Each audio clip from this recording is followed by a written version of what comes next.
출애굽기 16장 2절에서 12절 제가 봉독합니다.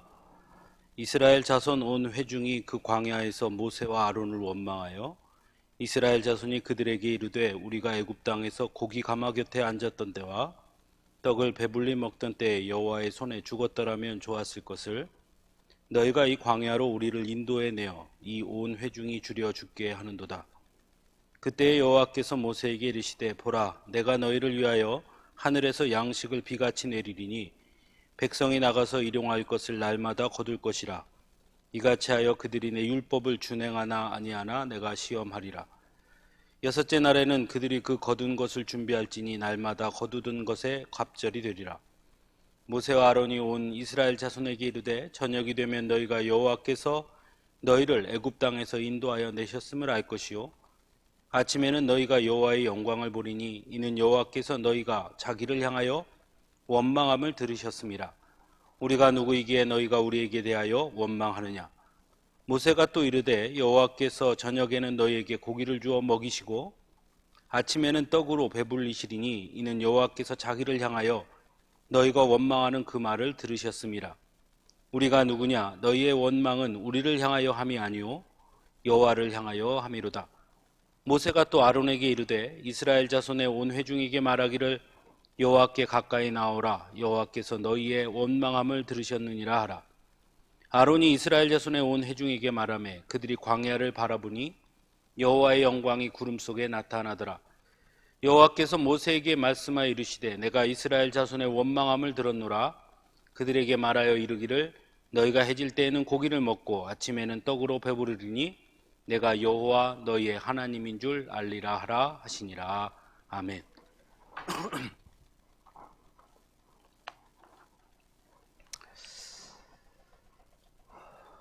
400년간 애굽의 종으로 살았던 사람들이 애굽에서 해방되어 출애굽했을 때 그들의 그 마음은 어떠했을까요? 가끔 생각해 봅니다. 그 기쁨, 그 감격, 그 무엇이라 말할 수 있을까? 이런 생각을 해보게 됩니다. 또한 단순히 애굽에서 노임을 받았다는 것도 크겠지만 또 한 가지는 앞으로 자신들에게 펼쳐질 삶에 대한 부푼 기대감 또한 가득했을 것입니다. 더욱이 그것이 잘 되겠지 하는 막연한 기대도 아니었죠. 애굽에서 그들이 생생하게 경험했던 그 이적들이 있었기 때문에 그 이적이 자신들의 하나님이신 여호와께서 베푸신 그 이적임을 알았기 때문에 즉 하나님께서 자신들을 얼마나 사랑하시는지 또 하나님의 능력이 얼마나 대단한지 그들은 직접 눈으로 목격했기 때문에 출애굽하면서 그들이 가졌던 기대감은 엄청나게 컸다라고 할 수 있을 것입니다. 또한 하나님의 사람 모세가 얼마나 믿음직해 보였겠습니까? 모세가 전하는 하나님의 약속, 젖과 꿀이 흐르는 가나안 땅에 대한 약속 또한 그래서 아마 이스라엘 백성들은 조금도 의심하지 않았을 것입니다. 애굽에서 나가기만 하면 젖과 꿀이 흐르는 가나안 땅이 자신들 앞에 펼쳐질 것이라고 그들은 생각했을 것입니다. 물론 위기도 있었습니다. 그 위기는 출애굽한 후 얼마 안 돼 바로 찾아왔지요. 바로 홍해 앞에 다다랐을 때입니다. 애굽 군대는 뒤에 쫓아오고 앞에는 홍해가 가로막고 있었습니다. 아마 이스라엘 백성들은 그때 좌절했을 것입니다. 아, 헛된 꿈이었나? 우리가 여기서 이제 이렇게 끝나는 것인가? 이렇게 생각했을 수도 있었을 것입니다. 절망감이 더 크게 그들을 눌렀을 수도 있었겠지요. 하지만 자신들이 상상할 수 없었던 일이 자신들의 보는 눈앞에 펼쳐진 것을 그들은 보게 됩니다. 홍해를 맨땅 건너듯 그들은 건넜고 그들을 쫓아오던 애굽 군대는 그렇게 바닷속에 잠기는 것을 보게 되었습니다.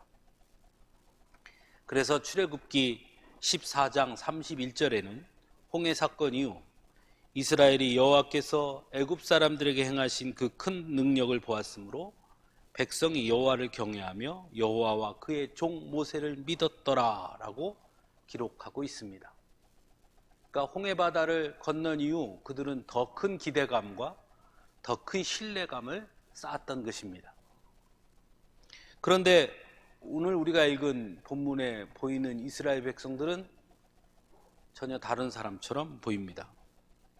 홍해 바다를 건넌 이후 그 자신만만하고 기대감으로 가득했던 이스라엘 백성들은 찾아볼 수 없고 낙심과 절망 그리고 후회, 한탄, 분노 이런 것들로 가득한 이스라엘 백성들의 모습들만 오늘 본문은 보여주고 있습니다.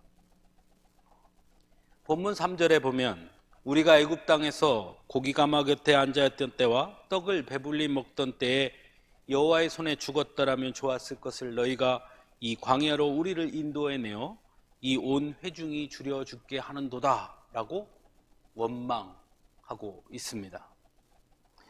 사실 이 본문에 나타난 그들의 원망의 내용을 보면 사실관계를 따져보면 사실과는 좀 거리가 먼 이야기임을 알 수 있습니다.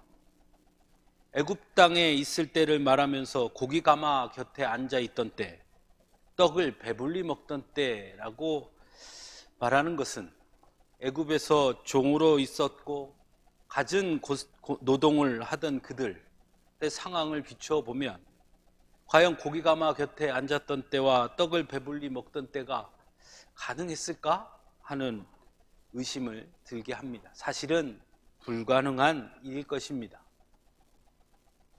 물론 인간은 자신이 경험했던 아픔과 고통의 시간이 지나면 그것을 우리가 추억이라고 말하고 그래서 그것은 때로 아름답게 각색되기도 하지만 그럼에도 불구하고 오늘 본문의 이스라엘 백성들의 이야기는 너무나 과장된 이야기임에는 틀림이 없습니다. 그렇다면 왜 이스라엘 백성들은 이토록 끔찍했던 애굽에서의 종살이까지도 과장하고 미화하면서까지 하나님 앞에 원망을 거침없이 쏟아넣는 것일까 하는 의심이 들게 됩니다. 또 한 가지는 오늘 본문에 보면 너희가 이 광야로 우리를 인도해내어 이 온 회중이 줄여 죽게 하는도다 라고 모세와 아론에게 원망하고 있습니다. 정말 그렇게 생각해서 그런 말을 했을까 싶습니다. 불과 얼마 전만 해도 즉 출애굽기 14장의 31절에만 봐도 그들은 모세를 믿었습니다. 홍해 바다를 건너는 놀라운 이적을 경험했고 그걸 보면서 모세가 하나님의 사람임을 다시 한번 확인할 수 있었습니다. 만일 모세가 그들을 죽이려고 했다면 애굽에서 건져내지도 않았고 또 건져내서 죽이려고 했다면 홍해 바다를 건너게 하지도 않았을 것이기 때문입니다. 그러므로 누구보다 이스라엘 백성들은 모세가 자신들을 죽이기 위해서 애굽에서 그들을 이끌어내지 않았음을 너무나 잘 알고 있었을 것입니다. 그런데 오늘 본문에 보면 그들은 거침없이 모세와 아론을 몰아세우고 있습니다. 왜 이스라엘 백성들은 이토록 자신의 지도자인 모세와 아론을 몰아세우는 것일까? 궁금하지 않을 수 없습니다. 물론 어떤 측면에 보면 이해할 수 있는 부분이 아예 없다고는 말할 수 없지만 그러나 어떤 측면에서는 사실 이해하기 어려운 부분들도 있음을 발견하게 됩니다. 먼저 좀 이해의 폭을 넓혀본다고 생각하면 쉽게는 비록 애굽에서 나온 지 둘째 달 15일밖에 지나지 않았지만 그럼에도 이렇게 거칠게 원망하는 것을 보니 그 짧은 시간이었지만 광야에서 생활한다는 것이 그만큼 큰 고통이고 어려움이었겠구나 하는 측면으로 이해할 수도 있을 것입니다. 얼마나 힘들었으면 얼마나 고통스러웠으면 이렇게까지 할까 싶은 것이죠.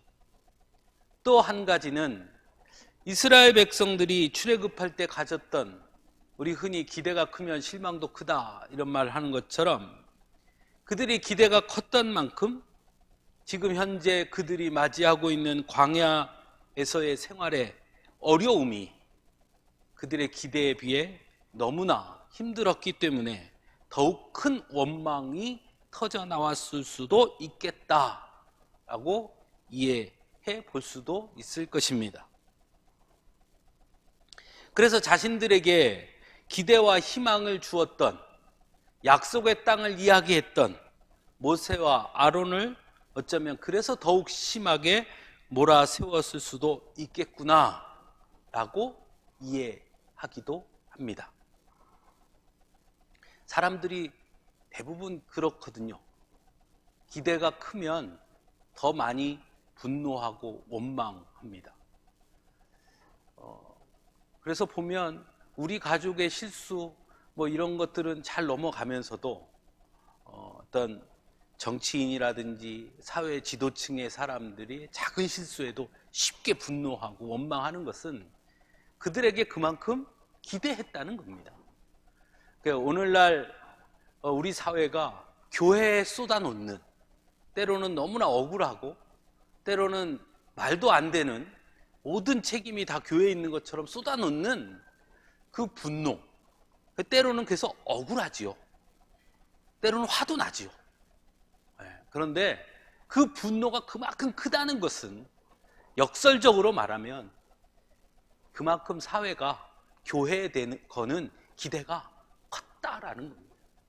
컸기 때문에 그래도 교회는 그러면 안 되잖아, 그래도 교회는 좀 달라야 하잖아, 뭐 이런 기대가 있기 때문에 더 원망하고 더 분노하고 더 불평을 쏟아놓는 게 아닐까. 아마 이스라엘 백성들도 모세와 아론에게 또는 하나님에게 기대했던 그 기대가 컸기 때문에 지금 현실에 광야에서의 생활이 어렵고 힘들자 그 모든 것을 쏟아놓은 것이 아닐까, 뭐 충분히 이해할 수도 있을 것 같습니다. 그럼에도 불구하고 또 본문의 원망을 지금 우리의 시각과 관점으로만 바라다 보면 이런 속담이 떠오르지 않습니까? 물에 빠진 놈 건져줬더니 보따리 내놓으라 한다는 식의 속담이 떠오르는 것 또한 사실이기도 합니다. 애굽의 종으로 살던 자들을 사랑하셔서 그들을 해방시켜 주시고 자유자가 되게 해주셨는데, 세상에 먹을 것 때문에 투정을 부리고 먹을 것 때문에 하나님한테 원망을 쏟아놓는 건 좀 너무한 거 아닌가 하는 생각이 들기도 합니다. 또한 믿음의 사람들의 눈으로 보면 하나님이 약속하셨으면 좀 진득하게 좀 믿고 가지, 어째 그렇게 믿음이 약해가지고 그럴까 하는 생각이 드는 것도 사실입니다. 그래서 대부분 오늘 본문을 보면서 믿음 없는 이스라엘 백성들이라고 책망하기가 쉽지요. 하지만 우리가 조금만 더 깊이 우리의 삶을 돌아다 보면 오늘을 사는 우리들도 사실은 이스라엘 백성들과 별반 다르지 않다는 것을 발견하게 된다는 것입니다. 여러분, 우리가 하나님 앞에 대부분 투정 부리고 원망하는 것 역시도 사실은 오늘 이스라엘 백성들의 이유와 가만히 생각해 보면 별반 다르지 않다는 것입니다. 오늘 본문의 이스라엘 백성들의 원망을 그냥 단순하게 말한다면 현실에 겪는 삶의 고통과 어려움 때문에 원망하는 것이죠. 그래서 그걸 쏟아놓는 것이죠. 그럼 오늘을 사는 우리들은 어떻습니까? 우리들이 하나님 앞에 때로 원망하고 불평을 쏟아놓고 하는 대부분의 이유 또한 어째서 하나님의 나라가 이렇게 이루어지지 않을까요? 뭐 이런 거 갖고 원망하기보다는 우리들 역시 대부분이 결국은 오늘의 내 삶의 현실의 문제와 고통들 때문 아니냐 하는 것입니다. 이왕이면 좀 더 부유하게, 이왕이면 좀 더 편안하게, 이왕이면 좀 더 쉽게. 애굽에서 우리를 건져냈으면 좀 이제는 편하게, 이젠 좀 부유하게, 이젠 좀 좋은 것으로, 이제 좀 쉬운 것으로, 그걸 기대했는데 그렇지 못하니까 원망하듯이 오늘 우리도 사실은 그런 것이 아니냐 하는 것입니다. 어떻게 보면 이스라엘 백성들의 원망의 자리는 사실 생각해 보면 너무나 열악한 환경인 광야였습니다. 먹을 물도 없고 번듯한 집도 없고 먹을 것도 없고 날씨를 피해서 숨을 곳도 없는 정말 열악한 환경이었죠. 그에 비하면 사실 우리는 오늘날 사는 것이 훨씬 더 낫지요. 그럼에도 불구하고 사실 쏟아내는 원망은 광야의 이스라엘 백성들과 별반 다르지 않다라는 것입니다. 결국 문제는 현실의 상황이 문제라는 것입니다. 내가 직접 발딛고 있는 현실의 고통 앞에서 인간은 나약해지고 연약해질 수밖에 없다는 것입니다. 현실의 고통이 이스라엘 백성들로 하여금 자신의 지도자인 모세와 아론을 몰아세우고 그들에게 상처를 주게 만들었습니다. 자신들을 애굽에서 건져내었던 모세와 아론의 공로는 현실의 고통 앞에서는 안중에도 없는 것입니다. 지금 당장 우리에게 처한 현실에만 매몰되었기 때문에 눈에 보이는 모세와 아론을 원망한 것처럼 보이지만 실상은 하나님에 대한 원망을 모세와 아론에게 쏟아놓고 책임지라고 몰아세우는 것이지요. 예전에 어떤 드라마에 세종대왕이 나오는 드라마였는데요. 워낙 세종대왕이 나온 드라마들이 많아가지고 뭔지 정확하게 기억은 나지 않는데 그때 세종이 이렇게 말합니다. 비가 안 와도 임금의 책임, 비가 너무 와도 임금이 책임, 역병이 돌아도 임금의 책임, 흉년이 들어도 임금의 책임. 백성들은 그런다는 거예요. 이스라엘 백성들도 지금 모세와 아론에게 쏟아놓는 그 원망과 불평 또한 그와 비슷한 것이죠. 모세는 8절에서 이렇게 이야기합니다. 너희가 실상은 나에게 원망을 쏟아놓는 것 같지만 너희의 원망은 우리를 위하여 함이 아니요 여호와를 향하여 함이로다. 이스라엘 백성들은 현실의 고통 속에서 그 이전에 하나님이 베풀어 주셨던 그 은혜와 모세와 아론이 그들을 향해 베풀었던 그 공을 잊어버리고 원망하고 불평하고 있다라는 것입니다. 사실은 이런 모습은 우리 안에도 고스란히 담겨져 있음을 보게 됩니다. 여러분들도 다 겪었을 겁니다. 아니, 겪기도 했고 실제로 그렇게 했을지도 모르겠습니다. 평상시에는 눈물로 키워준 부모에게 어머니, 아버지 사랑합니다. 감사합니다. 나실제 괴로움 다 잊으시고 이렇게 하지만 고통스러운 현실을 맞이하게 되면 왜 우리 집 이렇게 가난해? 엄마 아빠는 도대체 뭐 했어? 더 나가면 도대체 엄마 아빠가 나한테 해준 게 뭐가 있다고? 부모에게 상처를 주게 되죠. 즉 우리가 어떤 현실에 다다르면 현실이라는 상황을 만나면 거기에 매몰되어 버리면 이렇게 변질된다는 겁니다. 그만큼 인간은 연약한 존재라는 것이죠. 현실의 고통에 매몰됨으로 애굽에서 건져내신 하나님의 은혜에 감사하기보다는 차라리 그때가 더 나았다는 말도 안 되는 주장을 펴게까지 만듭니다. 제가 며칠 전에 어떤 분 만났는데 그분이 아주 서슴지 않게 이렇게 말하더라고요. 아유, 차라리 전두환때가 나은 것 같아. 똑같은 거죠. 분명 출애굽할 때는 하나님의 은혜를 찬송하고 감사하던 이들이었지만 현실이 바뀌자 애굽이 더 나았는데 하는 것이죠. 그래서 역설적으로 오늘 본문을 보면서 깨닫게 되는 게 있습니다. 아, 그래서 믿음이 어려운 거구나. 현실에 여전히 발딛고 살고 있는 한 믿음대로 산다는 게 그래서 어려운 거구나. 과연 이 문제를 우리는 어떻게 이겨내야 하는 것일까? 더욱이 요즘 같은 시기에 우리는 끊임없이 질문하고 고민해야 합니다.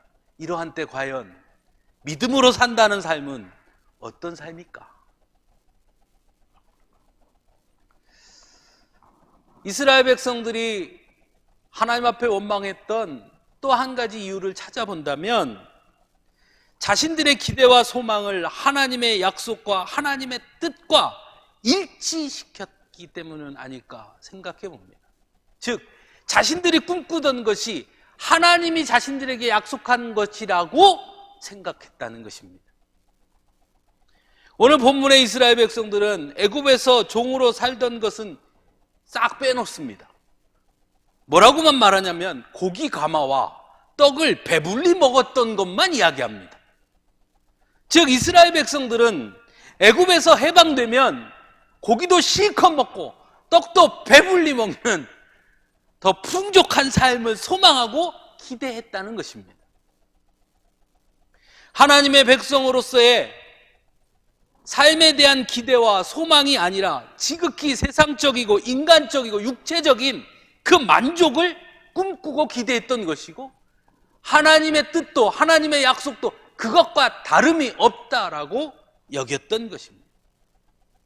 그래서 그 기대를 마땅히 하나님께서 채워주실 것이라 여겼는데 막상 출애굽해서 보니 이건 뭐 마실 물도 없고 이건 뭐 고기는 뭐 구경도 할 수 없고 그러니까 원망하는 거죠.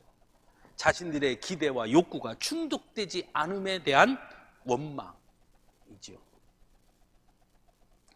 하나님은 원망하는 이스라엘 백성들에게 말씀합니다.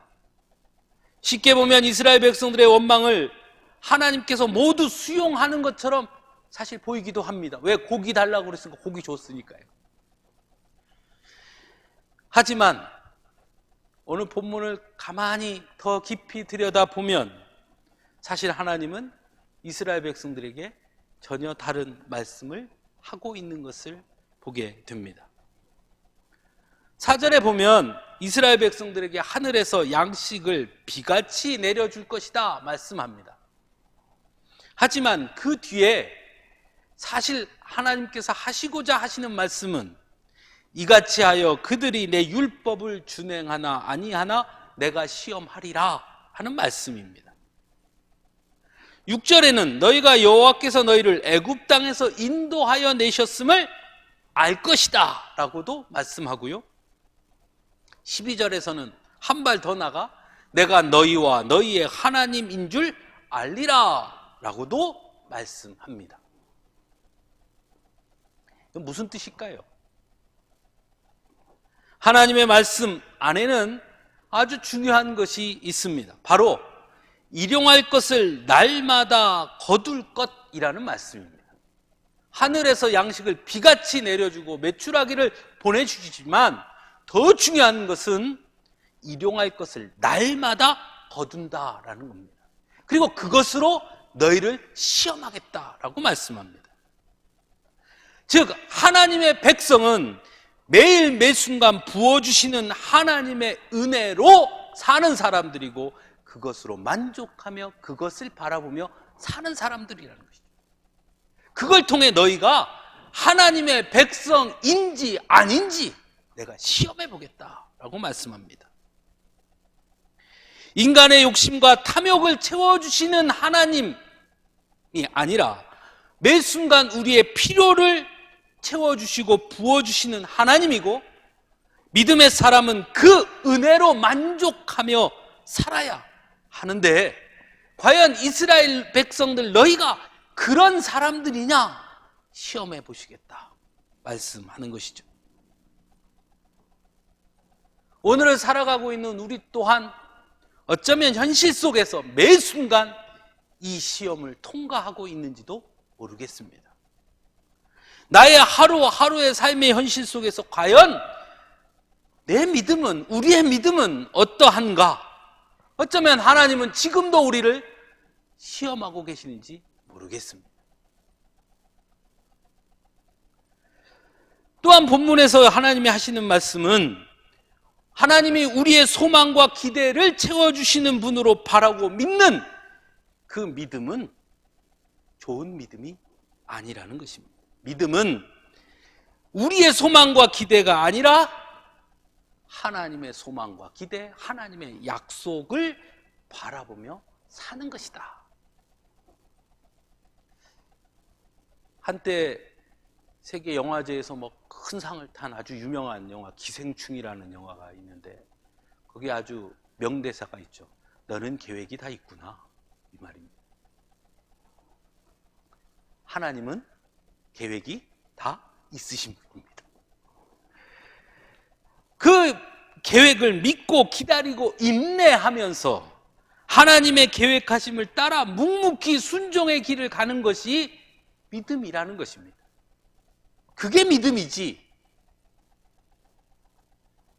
하나님은 이스라엘 백성들에게 그것을 말씀하고 있습니다.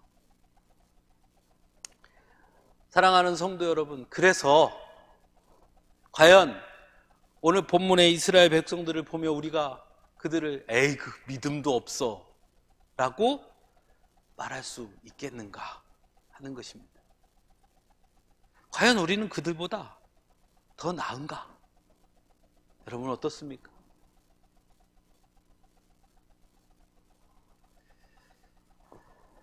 광주 광역시 광산구는요,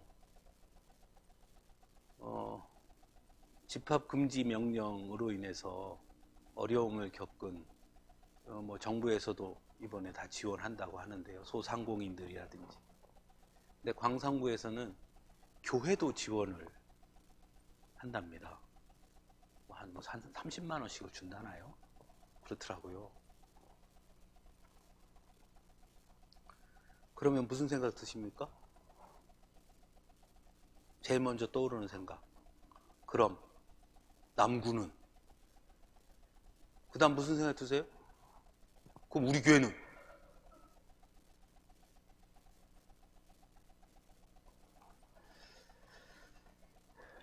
우리 기독교 대표자들이 대통령을 만났죠. 그 자리에서 대표가 뭐라 그랬습니까? 교회를 영업장 취급하면 안 됩니다 그랬죠. 그럼 그 30만 원은 누구한테 지원하는 겁니까? 예, 영업장. 코로나 때문에 손해봤으니까. 그러면 그거를 우리가 받으면 우리 스스로 이제 뭡니까 우리는? 네? 우리도 영업장. 창피하지 않은가요?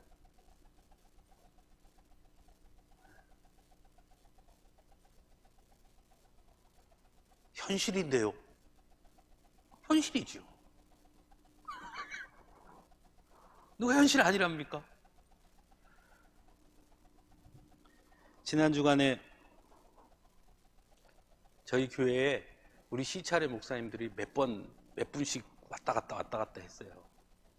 왜 오셨습니까? 그랬더니 너무 혼자 교회에 있으니까 너무 분하고 어떨 땐 걱정도 되고 염려도 되고 우울하고 슬프고 그래서 위로받으러 왔답니다. 그래서 나도 똑같은데 뭘, 그러니까 우리가 그런 사람끼리 서로 만나서 위로합시다. 그래도 목사님 교회는 넓으니까 여기서 만나는 게 제일 나을 것 같아서. 다 힘들죠. 다 어렵고요. 네, 우리 교회도 그렇습니다. 또 우리 성도들도 다 어렵죠. 힘들고. 안 힘든 사람은 어디 있습니까? 다 힘들고 모두가 다 어렵죠. 그래서 어떻게 보면 이럴 때 믿음을 지키는 거 정말 어려운 겁니다. 여러분, 개중에도 오늘 우리 박영환 집사님 정말 오랜만에 뵀는데 아마 교회 못 오시는 동안은 핸드폰으로 이렇게 보셨을 건데 그거 보시기 쉽던가요? 어렵습니다. 힘들고요. 눈도 침침해지고 그거 보니까 졸리기도 하고 또 한 10분, 20분 보다 보면 딴 생각도 들고 그죠? 어려운 겁니다. 우리의 현실 속에서 현실을 떠나 우리가 예배당에서 모여서 예배하고 우리끼리 찬송하고 그때는 세상 모진 풍파 들어도 다 이겨내 같은 믿음인데 막상 예배 마치고 현실의 자리로 딱 들어가면 연약할 수밖에 없는, 흔들릴 수밖에 없는 그것이 우리들이죠.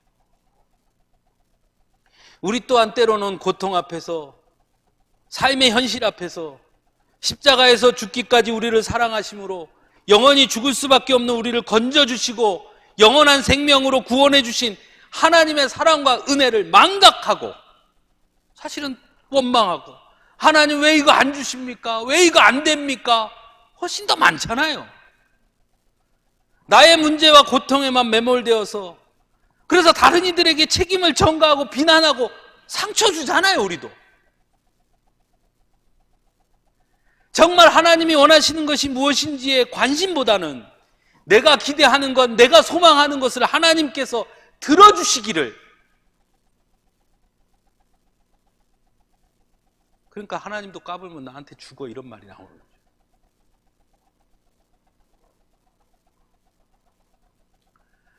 사랑하는 성도 여러분, 믿음은 추상적이거나 그렇게 고고하거나 관념적인 것으로 그쳐서는 안 되는 것입니다.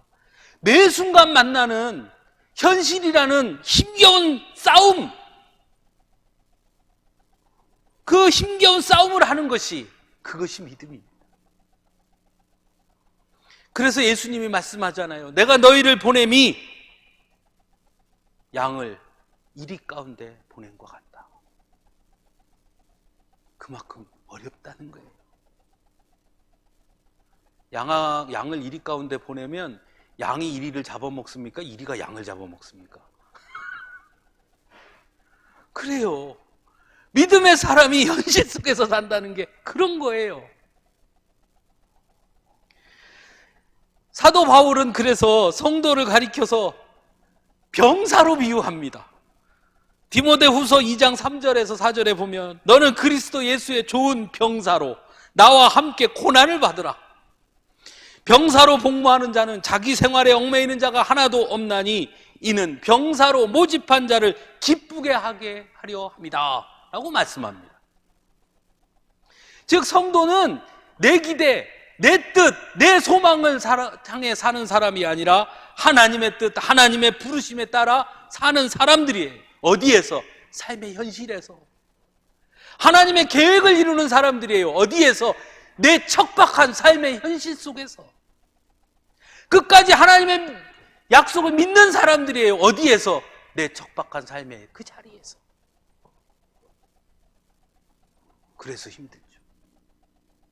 그래서 어렵죠. 요즘 우리는 참 힘든 시간들을 보내고 있습니다. 사람들마다 분노의 지수가 점점 높아집니다. 자꾸 원망이 나옵니다. 다른 사람들에게 쉽게 상처 주는 말들을 하기가 쉽습니다. 인터넷 댓글에 이런 것도 써 있었어요. 교회 다니는 것들은 목에다 큰 십자가 목걸이를 지고 다녀라. 우리가 피하며 살 테니까.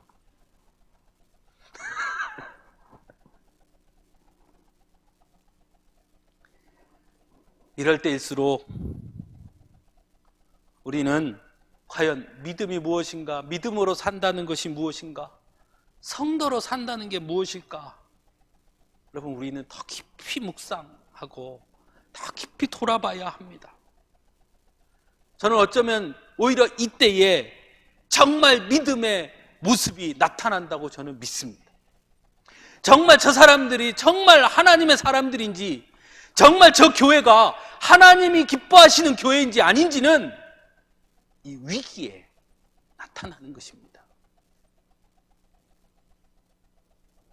힘들고 어려울수록 매 순간 채워주시는 그 하나님의 공급하심을 바라보고 그걸 향해 나아가야 합니다. 우리나라 사람들은 한 번에 몽땅을 좋아해요. 은혜도 한 번에 몽땅 받으려고 해요. 그래놓고 쌓아놓고 살라고. 여러분, 그거 은혜 아닙니다. 하나님의 은혜는 매 순간 공급하시는 것이고, 매 순간 깨닫는 것이고, 매 순간 감사하는 것이고, 매 순간 믿음으로 살게 하는 힘이, 그게 하나님의 은혜고, 그게 진짜 믿음이에요. 나 왕년에 한참 기도할 때 방언하면 3시간씩 했고 막 다. 사랑하는 성도 여러분, 무엇보다 선하신 하나님의 계획을, 그 계획하심을 의지할 수 있기를 바랍니다. 하나님은 분명 완전하신 계획이 있으신 분이고 그것을 완전히 이루시는 분이심을 믿을 수 있기를 바랍니다. 비록 지금 현 시대 고통과 어려움이 있다 하더라도 여러분, 끝까지 인내하고 끝까지 하나님의 계획하심을 믿고 나아갈 수 있기를 간절히 바랍니다. 왜냐고요? 왜 그렇게 해야 되냐고요? 이유는 아주 간단합니다. 우리는 성도이고 우리는 믿음의 사람들이기 때문입니다. 힘들고 어려울 때 원망하고 불평하고 쉽습니다. 그러나 그 힘들고 어려울 때조차 하나님을 의지하는 것, 그것이 믿음의 힘이고요. 그런 사람이 성도고 하나님의 백성인 줄로 믿습니다. 함께 기도하겠습니다.